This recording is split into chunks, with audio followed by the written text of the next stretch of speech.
Negara tidak boleh kalah. Dengan kata lain, negara harus menang at all cost. Itu kedunguan pertama dari kekuasaan. Dari mana ada diktumnya bahwa negara tidak boleh kalah?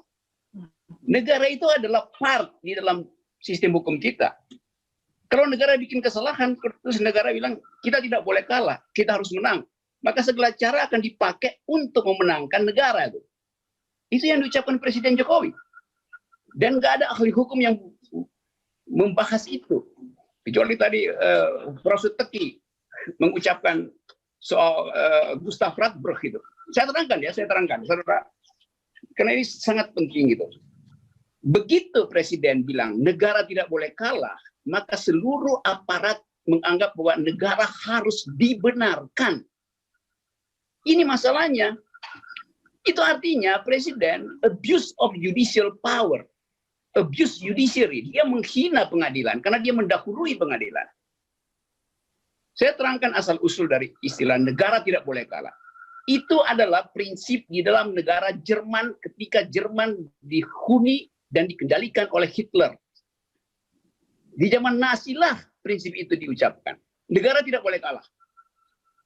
Waktu pemimpin-pemimpin Nazi mulai diadili di tahun 46, Gustav Radbruch yang diterangkan oleh Prof. Teki tadi datang dengan dalil yang terbalik.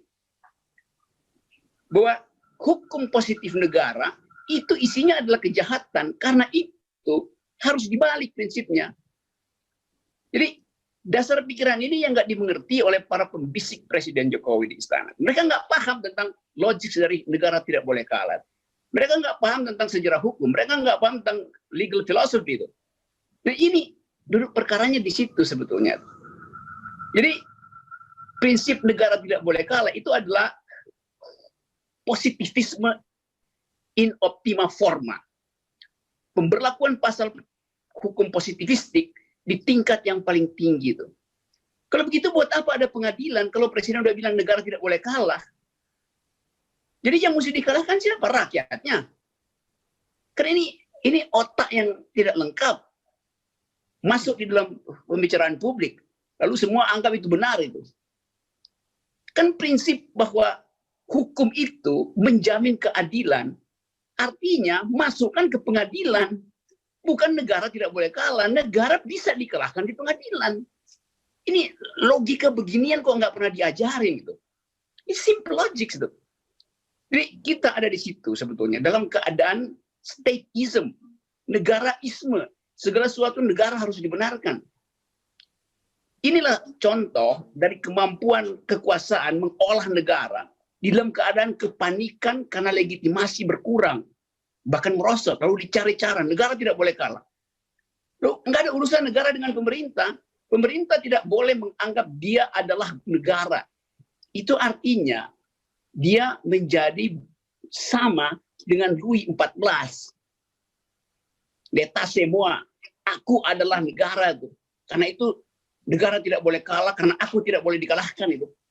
Jadi pikiran semacam ini yang membuat kita buruk di dalam menghadapi soal-soal keadilan. Negara hukum ini dianggap negara hukum artinya negara yang harus bisa diakses secara sama oleh warga negara yang berbeda. Bukan dianggap, kan ini slogannya begitu banyak. Equality before the law, artinya semua orang sama di depan hukum. Nggak begitu prinsip John Locke. Equality before the law artinya hukum harus sama diakses oleh orang yang berbeda. Itu prinsipnya. Tentu saja saya dengan Menteri Kabinet tidak sama di depan hukum. Dia punya akses lebih dekat dengan Presiden. Karena itu kekuasaan yang mesti sama untuk diakses oleh orang yang berbeda. Yang punya uang pasti berbeda dengan yang miskin mengakses kekuasaan. Tetapi hukumnya yang mesti sama. Jadi bayangkan misalnya diajarkan di Fakultas Hukum, kedunguan-kedunguan semacam ini.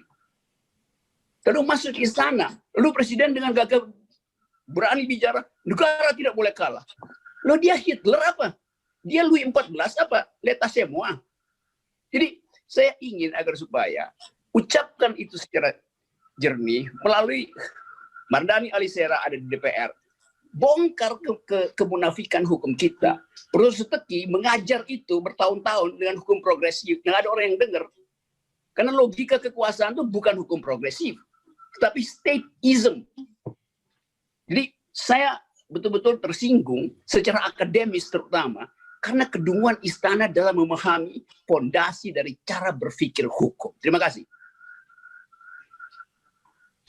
Terima kasih, Bung Rocky. Bung Rocky, kalau kita lihat prinsip-prinsip negara hukum tuh ada 3 prinsip ya. Pertama, supremacy of law.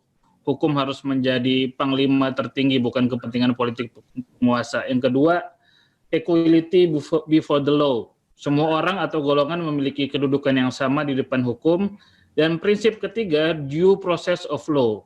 Menegakkan hukum tidak boleh melanggar asas dan proses penegakan hukum itu sendiri. Jadi, 2 peristiwa yang sedang berlangsung saat ini benar-benar melanggar 3 prinsip negara hukum ini. Nah, ketika pemerintah yang harusnya menjadi penegak hukum menjadi institusi yang terlihat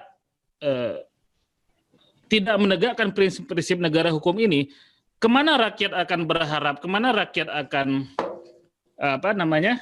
menyuarakan suaranya, hati nuraninya, sementara kekuasaan tertinggi sendiri dengan telanjang terlihat melabrak 3 prinsip negara hukum ini. Di 1789, pada tahun 1789 di Perancis itu diselesaikan oleh pisau gilotin di alun-alun istana Louis XIV. Itu yang dilakukan rakyat. 200 tahun sebelumnya di 1516 di Itali di zaman Franco Gallia dibuat prinsip yang namanya konstitusionalisme, yaitu hak rakyat untuk membunuh raja. Itu inti dari konstitusionalisme itu. Jadi kita sebaiknya masuk dalam substansinya itu. Kalau kita sekedar ya rakyat mau apa itu, mau demo, mau ditangkap, mau ditembak gitu. Jadi coba biasakan forum semacam ini kita menguji dalil-dalil yang diucapkan di istana dengan ambil risiko untuk bertengkar secara akademis. Saya mau bertengkar secara akademis dengan semua pejabat hukum di sana tuh. Siapa aja tuh. Supaya ada pelajaran. Jadi jangan seolah-olah menganggap bahwa karena ada kekuasaan, maka mengatur segala sesuatu dengan prinsip ini berdasarkan hukum. Jadi kata berdasarkan hukum itu, konteksnya apa berdasarkan hukum? Jadi fasilitas kita untuk berdebat dihilangkan oleh kekuasaan, termasuk IELTS dihilangkan. Karena kekuasaan takut dibuntukkan pikirannya oleh pikiran kritis, oleh akal sehat. Nah, saya mau ucapkan ini secara jujur, supaya mereka yang mengajar di Fakultas Hukum, mereka yang memegang jabatan-jabatan publik di bidang hukum, belajar tentang sejarah hukum sejak Romawi, pelajari prinsip-prinsip konstitusi sampai pada dasar filosofinya itu. Kuasai bagian-bagian penting di dalam peristiwa seluruh dunia di mana hukum itu mengalami positifikasi karena ditopang oleh kekuasaan. Itu poinnya.